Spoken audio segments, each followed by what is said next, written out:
So this is my starting slide that I use to develop the ideas and my sketches on. So your house is up here.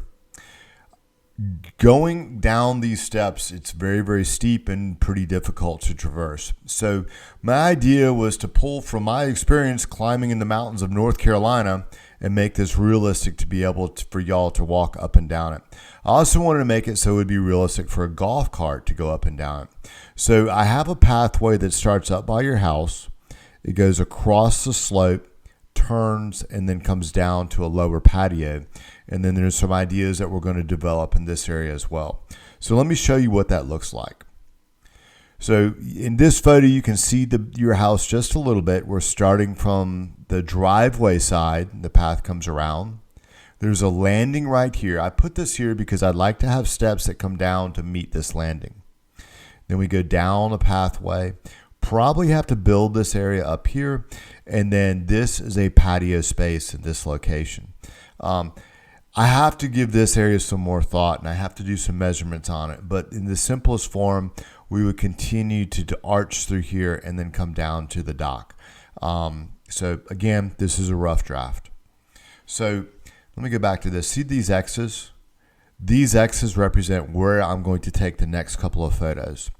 So the last slide, the photo was taken from here. We're on the corner. You can see the lower patio by the lake comes up. You can see the landing, steps, and then it comes around the corner. This is around the corner, and I envisioned somehow, whether it be at this point or maybe over by the road, but that is where you would have golf cart access that comes down through here. Goes around the corner of the house and then across this here. You can see the steps. Ideally, we would redo these steps to be a little bit less sloped, and they would go to a landing in this location. This is the principle that I'm relying on. I've spent a lot of times hiking in the mountains of North Carolina.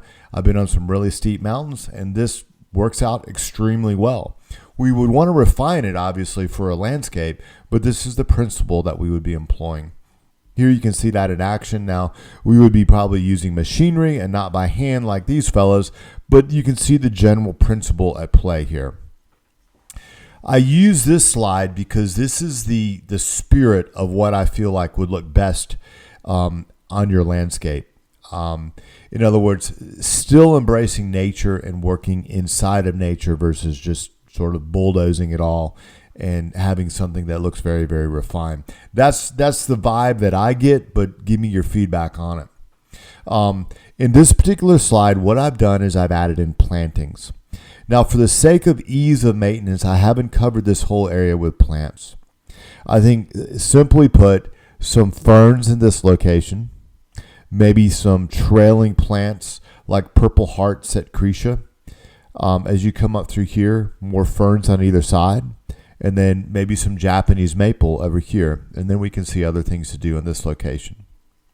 The lines that you see here simply represent limbing these trees up so that when you're in the second story of your house, you can look out and you can enjoy the view of the lake. This, again, I feel like it has the spirit of what I would be trying to create out there. Same thing. I like the boulders. I like the naturalness of it. Some of the materials that we could use for the wall, this is ledge rock. This is actually a mold of ledge rock. It's natural rock where they make molds, and this is a manufactured product. So is this. This too is a manufactured product. I don't feel as inclined to use this, but I at least wanted to include it in the presentation because it is a viable product to use for this project. In terms of flooring for the patios, this is one of the flagstone jobs that we've done. And you probably know what flagstone looks like, but I just wanted to include that. This is just normal concrete. It has a stain in it. We've added a salt texture to it, and then, of course, cut lines. I like this product because it's very low maintenance and it's very, very flat, and it's a lot easier to put chairs on it. Even as hard as we try to make flagstone flat, sometimes that can be a challenge. So there's some concrete for you.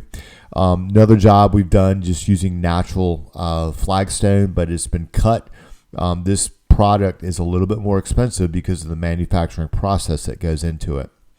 This is actually a manufactured product right here. It looks like slate, but it's concrete. Of course, there's always pavers. When we talk about if there's any steps in this particular job, this is an option for those steps. So anyhow, that is a tour of my ideas. I call this phase 1 so that we can have a conversation about it.